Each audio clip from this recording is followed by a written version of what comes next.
Hey friends, if you wish to use the hanging indent on your PowerPoint presentation in the text for your on your PowerPoint presentation, then please watch this video. Now the hanging indent is used in the APA style of editing. So here's what you have to do. Select the text, go to the home tab. In the paragraph section, click on this button here. Okay. And then you need to select a certain, what do we say,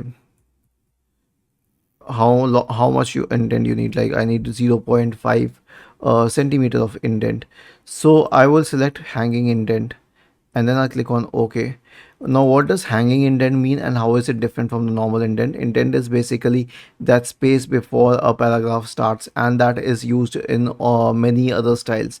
But in the APA style, the first line of the paragraph starts from the ab initio, from 0, and every other line starts a little further. In this case it's 0.5 centimeter, it could be something else. So this is what a hanging indent is, and this is, again, as I say, popular with the APA style. You can use it and this will be very helpful. Was this helpful? If yes, then please subscribe to the channel, and if not, then let us know in the comment section of this video on how we could help you further. Thank you for watching this video and have a nice day.